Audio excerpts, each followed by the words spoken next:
Second week, and there's a lot to see. The clip in the corner, that was from the first day here, August 19th. Jackson's Cove Road is now passable all the ways down, but it's closed to local traffic only. This is the boat launch. That photo there is from October of 2023. Removal of stone and earth is being used to fill in Jackson's Cove Road. Heading north on Jackson's Cove Road, you can see the work that's being done, the washout that's there. I overlaid the image coming up with what I took on the first day of flights out so that you can see what the difference is in time from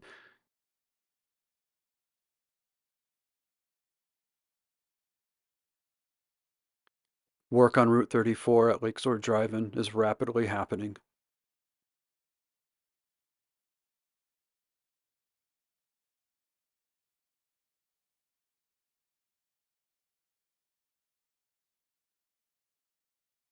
Lake Zoar Water Authority, state agencies, and others are out and about collecting washed down debris.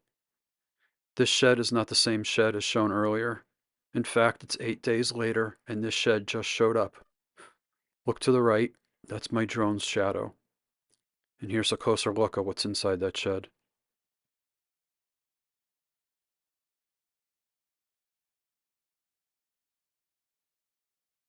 Park Road has been a one-lane road in town for as long as I can possibly remember.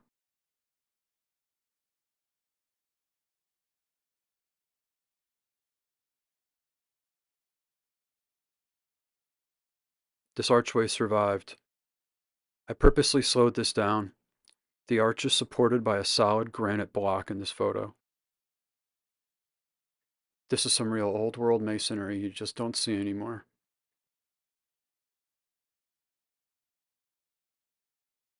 Seth Den Road, and this is cleaned out. Can't tell, but through the trees there is Quarry Walk, Goodwill specifically.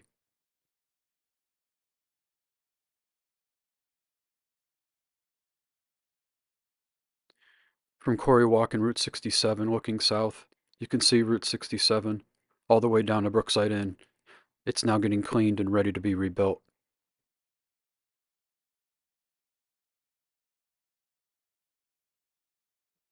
Route 67 and Wyant Road, that's Fritz's in the right corner. Everything's getting cleaned out.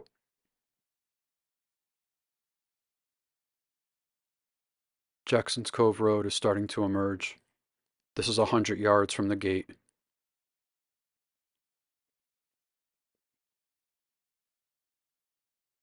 This is the same spot, but looking north up the road. You can see the washout and the rebuild that's been done. A moment of zen.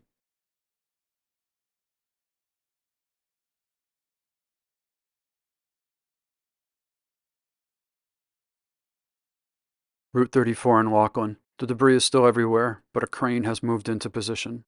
While researching this area, I found out that the 8 Mile Brook used to be the dividing line between Oxford and Derby, the town borders. Route 34 on Lake Zoar. The woman you see here, she is the one who got this project done. Her incredible skills and a talented crew made everything look easy here, I guess. I was just here yesterday and they were packing it down. Now they have pavement in place. Here's a shot from ground level. Water column on the left. That's 1930. This has been here since 1930. This is definitely the 12-year-old boy in me moment. I got to watch him paint the yellow lines on the road from 400 feet up and zoomed in. And not long after that, the Jersey barrier installer came.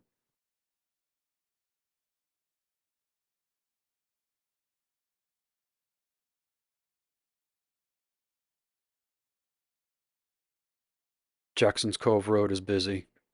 And yes, I come here a lot.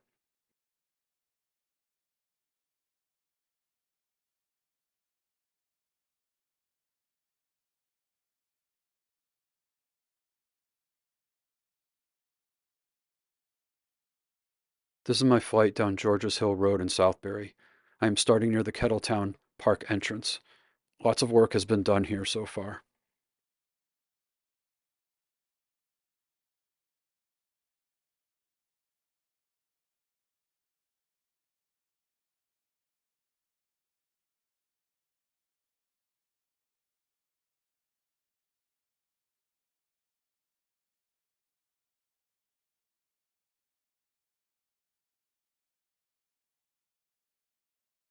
Route 34 next to Lake Zoar Drive-In is now open, 10 days after it was wiped out. I went to the Waterview in Monroe, about a mile up from Lake Zoar Drive-In, and this is the work they had to do to fill in the landslide. This house is in Eichler's Cove. It wasn't until today that I could get this close.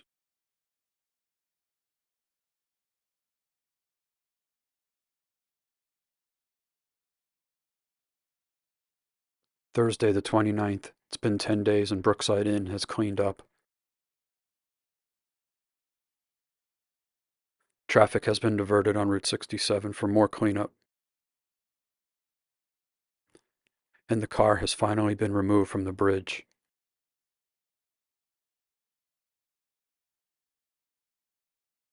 Old Sawmill and the Sunoco continue to clean up and rebuild.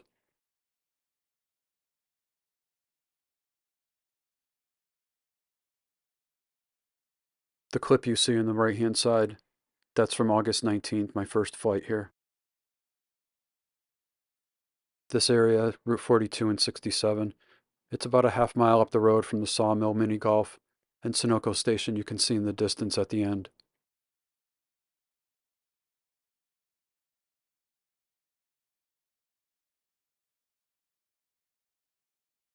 La Terraza now sits empty while they plan their rebuild. Oxford House Tavern has cleaned up and resurfaced their parking lot, and the police have their station back. The water there, that's what it normally looks like on any given day. Upper Lachlan is going to take a long time to rebuild. There's a lot to fix here. If you know this road, then you know that house and what the property looked like before. Here's about 300 feet up, going down the 8 Mile and Lachlan Road.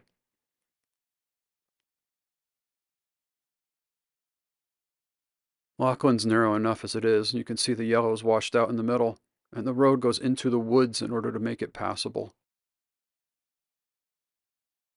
34 and Lachlan are finally getting the attention they need.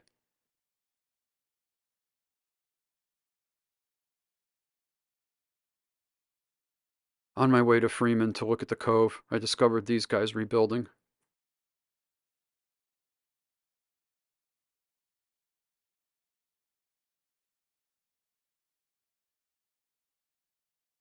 Here's Route 34 and Lachlan Road from a different liftoff point.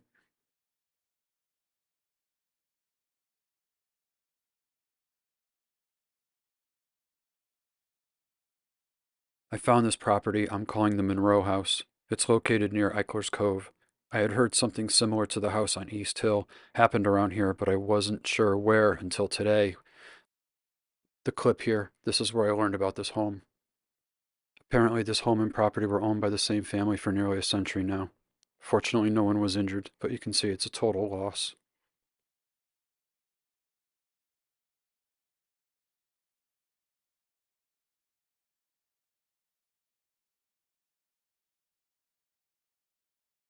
Freeman Road is now getting a lot of attention.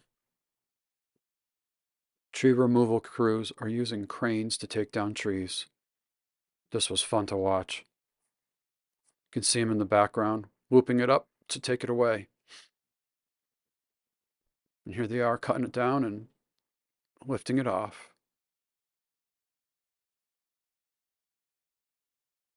Back to Jackson's Cove, and the road is getting wider.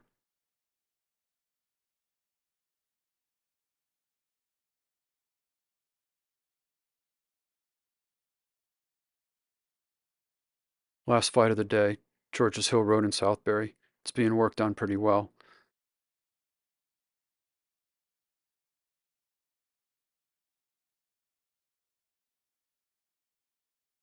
Here is me waving to the crew and doing a bow to acknowledge him. He's happy.